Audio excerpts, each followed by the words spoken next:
Indigo, British Airways इंक code share समझौता। इंडिगो और ब्रिटिश एयरवेज ने भारत और यूनाइटेड किंगडम के बीच कनेक्टिविटी में सुधार के लिए एक नई कोड शेयर साझेदारी शुरू की है। ब्रिटिश एयरवेज इस कोड शेयर के माध्यम से मौजूदा इंडिगो नेटवर्क में नई उड़ानें जोड़ेगी, जिससे भारत और यूनाइटेड किंगडम के बीच यात्रा कनेक्टिविटी में सुधार होगा।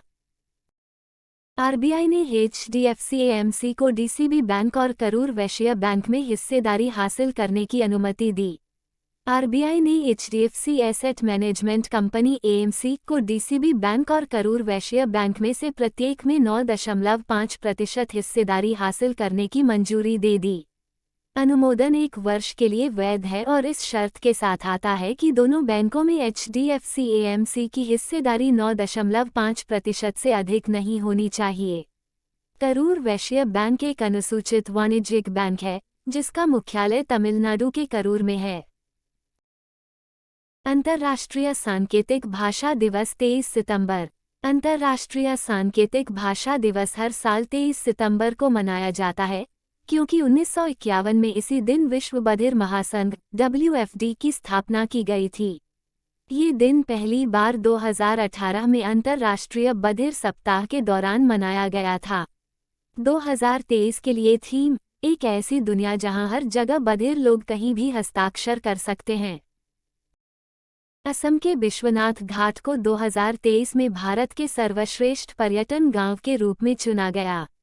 पर्यटन मंत्रालय द्वारा 31 राज्यों और केंद्र शासित प्रदेशों के 791 आवेदनों में से विश्वनाथ घाट को भारत के सर्वश्रेष्ठ पर्यटन गांव 2023 के रूप में चुना गया है। विश्वनाथ घाट, जिसे अक्सर गुप्त काशी कहा जाता है, का नाम गांव के विश्वनाथ मंदिर के नाम पर रखा गया है। भारत को अपना 54वां टाइगर रिजर्व मिला। वीरांगना दुर्गावती टाइगर रिजर्व मध्य प्रदेश के सागर जिले में।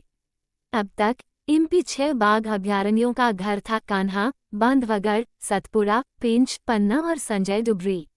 एमपी ने 2022 की जनगणना में बाघ राज्य का दर्जा बरकरार रखा और राज्य में बड़ी बिल्लियों की संख्या 2018 में 526 से बढ़कर 785 हो गई। नया बाघ अभयारण्य सागर, दमोह और नरसिंहपुर जिलों में फैला हुआ है।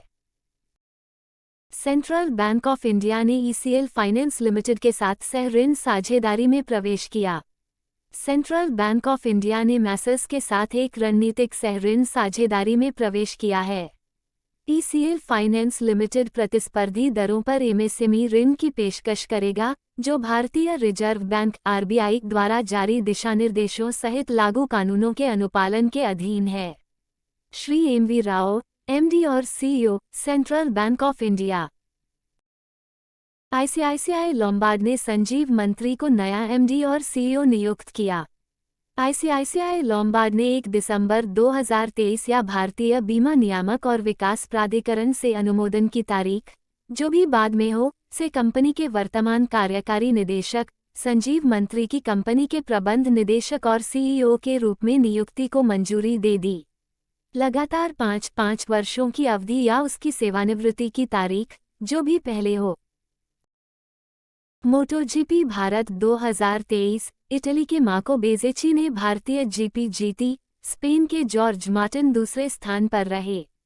इटालियन ग्रां प्री मोटरसाइकिल रेसर मार्को बेजेची ने 23 सितंबर को नोएडा के बुद्ध इंटरनेशनल सर्किट में पोल पोजीशन से जीत हासिल की और पहली भारतीय जीपी के विजेता के रूप में उभरे। स्पेन के जॉर्ज मार्टिन दूसरे स्थान पर रहे और फ्रांस के फैबियो क्वाटारो फिनिश लाइन पार करने वाले तीसरे स्थान पर रहे। Asian games 2023 highlights. भारतीय महिला टीम ने श्रीलंका को 19 रन से हराया, देश का पहला क्रिकेट गोल्ड जीता। भारतीय महिला क्रिकेट टीम ने सोमवार को चीन के होंगझू में एशियाई खेलों 2023 में फाइनल में श्रीलंका को 19 रन से हराकर अपना पहला स्वर्ण पदक जीता। बांग्लादेश ने मेडल प्लेऑफ में पाकिस्तान को 64-9 पर रोककर और 18.2 ओवर में 65 रन के लक्ष्य को हासिल कर कांस्य पदक जीता। 10 मीटर एयर राइफल टीम द्वारा स्वर्ण पदक जीतने के बाद ये भारत का दूसरा स्वर्ण पदक था। भारत और संयुक्त राष्ट्र ने वैश्विक क्षमता निर्माण पहल शुरू की। भारत और संयुक्त राष्ट्र ने एक संयुक्त क्षमता निर्माण पहल शुरू की है जो भारत के G20 प्रेसिडेंसी के विकास प्रासंगिक डिलिवरेबल्स को संचालित करेगी और इसका उद्देश्य वैश्विक दक्षिण में भागीदार देशों के साथ देश की सर्वोत्तम प्रथाओं को साझा करना है। ये भारत संयुक्त राष्ट्र विकास साझेदारी निधि के रूप में भारत संयुक्त राष्ट्र साझेदारी का भी पूरक है। RBI के deputy governor M. Rajeshwar Rao को 1 साल का कार्यकाल विस्तार मिला।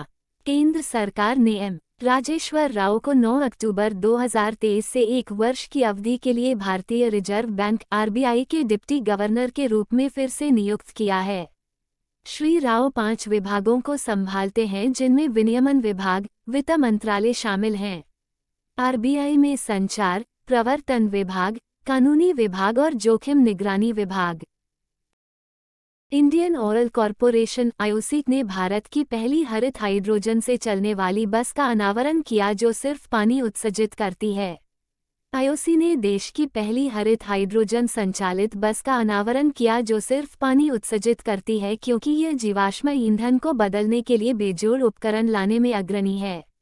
IOC नवीकरणीय स्रोतों से बिजली का उपयोग करके पानी को विभाजित करके लगभग 75 किलोग्राम हाइड्रोजन का उत्पादन करेगा।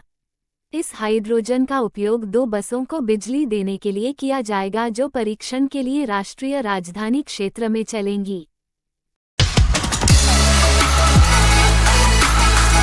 ऐसे ही अपने YouTube चैनल टर्निंग पॉइंट को देखते रहें और समर्थन करते रहें। इस तरह के और अधिक सूचनात्मक वीडियो देखने के लिए और नीचे कमेंट सेक्शन में अपनी प्रतिक्रिया लिखें। धन्यवाद। Keep learning and keep growing.